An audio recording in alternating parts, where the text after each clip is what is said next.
interest you to know that although some action groupers are disputing this fact, that the first election held in Nigeria was won from the West by the NCNC. Action Group is disputing that. It's disputing that because the NCNC did not win outright majority. Because the Action Group, when it came, it captures a substantial part of the seats from former Western region, and therefore denied NCNC from having an over or total control. So NCNC was not able to form Western Nigeria government on its own. So one action group was formed, and they fought the NCNC during that election. They could not muster enough majority, but they decided to adopt a strategy whereby it would deny the NCNC from having majority in the Western House of Assembly. The campaign was that if they allow, if the Yorubas allow NCNC to win Western Nigeria and select election to the Western House of Assembly, Zik, an Igbo man, will be their premier. And that campaign sounded very well with the Yorubas. And the result was that after that election, the next election was won by the Action Group. So we went on that, but that was the first, what do they call it, diversion of the politics of Nigeria from politics of unity, development, and progress to unity of tribalism, which is still the problem with Nigerian politics. I wonder if you have had cause to interface or perhaps being friends to some of our political figureheads, say the Premier, Tafawa Balewa of Bauchi State. Yes. Did you have any cause to interact with Tafawa Balewa? Indeed. Interestingly, Tafawa Balewa was the headmaster of Bauchi Middle School. Aminu Kano was recruited when he left school, when he left college. He did not apply for job in Kano. Somehow he was recruited, employed in Bauchi Middle School under the headmastership of Abubakar Tafawa Balewa. And Abubakar Tafawa Balewa, although MPC, he was very friendly with Aminu Kano. He was an admirer of Aminu Kano. He was much younger, but very active, resilient, and I think some of the thoughts of Tafawa Balewa was reflected by the politics of Aminu Kano. And that's why they were very good friends. So the first time I met Tafawa Balewa was when he was premier, and Aminu Kano used to befriend him. Aminu Kano took me to his house. I do read about him, but I don't think he has read anything about me before. But although my position later as publicity secretary of NEPU, which I started from the colonial days before independence, must have made him know something about me, but I've never met him until one of them took me to his house. And he displayed some kind of interest in me, I don't know why. Up to the time of his death, I was very friendly with him, and ironically, or surprisingly, and with Ahmed Bello, I used to visit Abu Dhabi, particularly when I was in Kaduna and I was pressed by a need for money. I go to him. He was a very generous person. So he would give me handsomely money. And whenever I was in need of money, I would go to him. Whenever I was in Lagos, I would go to top up Lagos. In those days, there was no restrictions. Go there, the gate man will go and tell him that Tanko Yakassa's here. He will tell him, oh, let me in. So I will be taken in, I will sit, we will sit down, we joke. He was interested in the way we were talking of fighting British and traditional rulers and so on. He didn't want us, but he wanted to discuss it. So he was taking interest in discussing NPC politics with me as if I was his age mate. So that was how I got interacted. You know, I was a member of NEPU. NEPU went into alliance with NCNC, National Council for Nigerian and Cameroon. So we were in alliance, and that was made necessary by the failure of NCNC to win a good number of support in the north. And therefore, they needed to have an alliance with a junior party. And NEPU entered into alliance, actually, but with the NCNC. But that became not a good fortune for NEPU, because at that time, the NPC opponents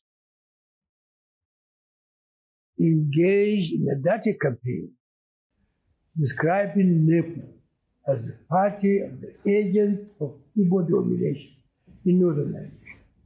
And that was largely responsible, but NEPU was very popular. You check the first election, we were able to win election as NEPU, even though not large number of seats, but practically from across the northern part of the country, including the middle belt area. Interestingly, the National Secretary of the NCNC at that time was Chief Kolawole Balogun. And after the first convention of NCNC, they came for their second convention, I think it was 1954. And Kola Balogun took interest in me because of the interview I was granted to journalists from the South who are reporting in the daily service, actual newspaper, and West African pilots. As a result of that, he came to have an idea of my existence. So he became a good friend of mine, although he was senior to me. But what made our friendship enduring was his, he was born at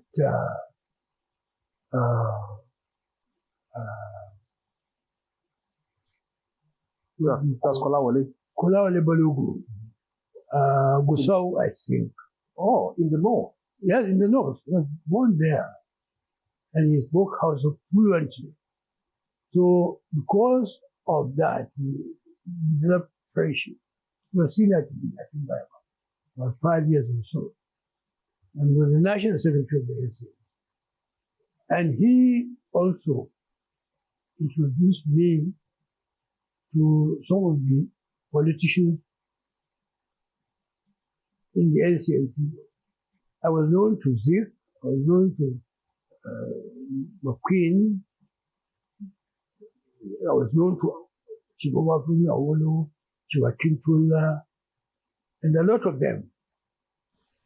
So I I was known to Awolowo, known to Chief Akitula, particularly Chief Akinjide, who was then Secretary of the Western Working Committee of the NCNC, and TOS Benson, the leading NCNC member from Western region, and also other people, other NCNC members, Admiral Ogusanya, and the rest of them.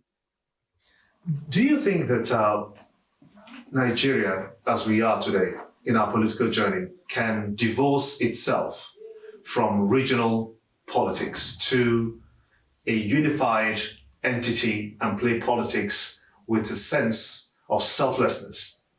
Well, time is the best solution to any problem. As we are coming, even the attitude of Nigerians today is not the same as their attitude way back to 1950. So our development, we're getting to know each other better. I believe as we go along, and particularly with the presidential system of government is a blessing in disguise to Nigeria, because it now became clear that the North needed the South as well as the South needed the North, because with the kind of constitution we have, you cannot be the president of Nigeria by concentrating your support base in one region alone. You need 25% in 24 states. There are no 24 states in the North, no 24 states in the South. So you have a northern-based party must go to the South to look for alliance. And that was what led NEPU to go into alliance with NCNC. And also NCNC, a national party, but which was mainly based in the South, had to come to the North and went into alliance with the NEPU, which, and later on, when Middle People's Party was formed, they went into alliance with the Action Group. And that was the foundation of the relationship between northern politicians and southern politicians. And now, gradually, with the presidential system of government, we now have a system whereby you cannot win election as a president of Nigeria until you can master at least 25% from 24 out of the 36 states of Nigeria. No party in Nigeria can master that. 25% of the total vote cast in any of 24 of 36 states of Nigeria. So that has forced northern politicians and southern politicians to come together. And as time goes on, this relationship will be further smoothly and strengthened. And we reach a time, if you take Britain, for instance, Britain, they have England, they have Scotland, they have Wales. They had their differences before. But now, there was a time when a Scottish, I can't remember his name, became the Prime Minister of England. Until today, when they are contesting for public office, they are not talking of their differences. Time will come when we can forget about differences. Today, in our days, the campaign by NPC against NEPU was that we were agents of evil domination, which was a very serious allegation against us at that time. And that was responsible for while our policy was appealing to the common man in the North, the Talakawas. But the fear of evil domination is still by the NPC propaganda. in most of the northern ethnic groups made them not to support southern-based political party. This brought about the alliance, the necessity for alliance, for instance, between the Action Group and Middle Belt People's Party, or later on United EMBC, and between the NCNC and NEP. But now, that's no more necessary. Now APC is enjoying support from all over Nigeria. So also other parties. The two major political parties now in Nigeria, APC and PDP. Before now, PDP had its majority support in the north, but it had substantial support from the south. Akinloye was the first national chairman, with Shagari as the presidential candidate from the north. And I'm sure after this election, I don't know what will happen, but you will see an amalgam of northern and southern interests further consolidated by election in Nigeria. What does it take to be a successful politician in Nigeria? One, in Nigeria is a different matter, that you must have money. Elsewhere, that you must have commitment to serve your country. You must have a program that will convince people that you are genuine. You are not deceiving them, you are not joking. But Nigeria now, after the military intervention, when we return to political system, the military intervention has polluted because the military people became rich politicians. And ordinary people like me could not compete with them. And you know, most of the politicians were like me. Even there, Tarka, Nikan, you don't have any money. So because of that, they have to also look for alliance with the South and look for financial support in order to sustain their political. So this is the situation. But the situation has changed now drastically and for the better. Now we don't do politics because of ethnicity. You don't hear anybody talking of IGBO domination, Yoruba domination, House of Land domination. Not anymore. We are talking of what we can do for Nigeria. Separatist movements in the eastern part of the country. Yeah. Separatist movements in the western part of the country. Yeah. What comes to mind to you? Are these born out of misunderstandings or lack of proper orientation for people who perhaps seek this separatist ideology? No.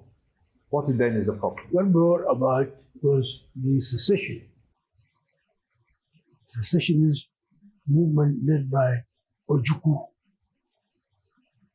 planted into Nigerian politics thinking of dissolving Nigerian Federation. But thank God, time the healer of everyone. We are now healing. Nobody else is now talking of receding from Nigeria. But one Ojukwu was campaigning for secession. So he was able to sell the idea, not only to the Igbo people, but also to some people from the West, from the Midwest. You have some people, some trend of thinking of secession, particularly in the past. Now, it's not strong, but you have some remnants of this mantra in some parts of Northern and Nigeria. is that wholly driven by a restructuring agenda? Restructuring is driven by the minority politics.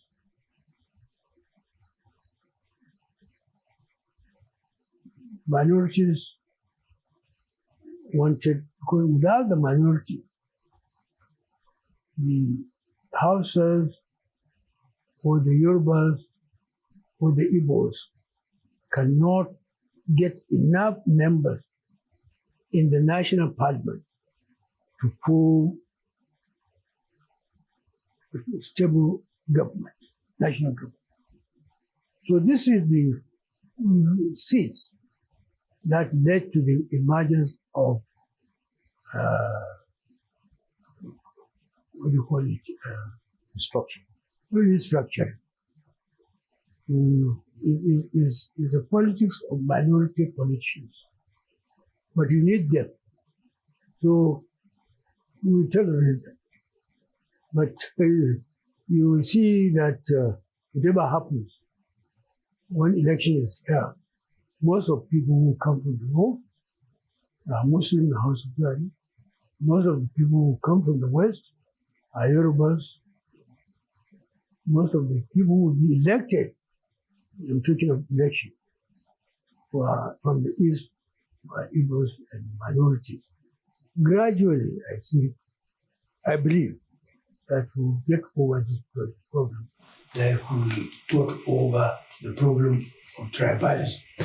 Now it's no more an issue in Nigeria. Nobody is campaigning on the basis of his tribe now in any election in Nigeria.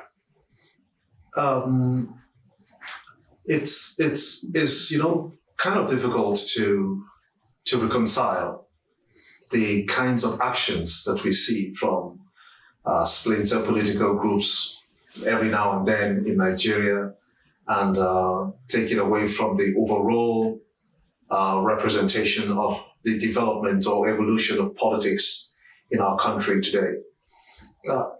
When you see these kinds of, call them agitations, political upheavals, and you look into the future for, say, the next 10 years, 15 years, 20 years, it could be even 50 years. Yes. Do you see a stable Nigeria? A Nigeria that is open to some level of give and take, some level of balance? Well, the experience of other countries will one day be very useful in Nigeria. But even today, that you don't have people who are contesting on the basis of ethnicity, who are not campaigning on the basis of their ethnic group or religion and so on. You cannot wipe off this overnight, but gradually we're overcoming it. But if you take England, for instance, it is interesting that British electorate will elect a party that is led by a minority, either from Wales or from Scotland, to be the Prime Minister of Britain. You know, Macmillan was a Scottish, one of the prominent Prime Ministers in Britain. It was time, but they too had their own problem before. And it's time that took care of that problem. They are just like pimples. Allow pimples that is worrying you on your face, that will make you tolerate pimples for some time. But after some time, pimples will disappear. It was worrying me before when I was in my young age. It's no more with me, although because you can see some marks left over by pimples on my face. Now you see it in the faces of many other people. But sooner or later, to be over in this country. So, Nigerians are now committed to building a united and prosperous country in this country. that will be a good place to, that will be indeed a good place to let it rest. Alhaji Tanko Yakassai, elder statesman, we are only but privileged to be in your presence at 98. You've seen a lot of the evolution of Nigeria, actually older than our independence. So Absolutely. this is Fought for independence. yes, this is really good for us Yes. as an organization, and we hope that the times ahead will permit us to interface from time to time again. Well, thank you very much. I'd like to say that this is one of the longest interviews I conducted. I'm happy that I've done it. If you can talk to someone like IGBO, he conducted a lot of interviews with me, and that gave me an opportunity to have my views across length and breadth of Nigeria, and made it possible for many people to know about it. I go to many places that I've never been to before, and you'll be surprised to see that without talking to anybody, somebody will call my name Tanko Yakassai. He has never seen me, and I'll be surprised. How do you know me? He said, I saw you on the TV. Well, I read about you. This kind of thing is something that will continue. One day it will disappear. The fact and most important is the commitment. Now, the commitment for majority of Nigerians is for a united, developed, progressive Nigeria. But you can't have in politics doing away with minority views. You will have them for a very long time, but they will disappear like pimples. Thank you very much. In the course of time. Thank you very much. You're welcome.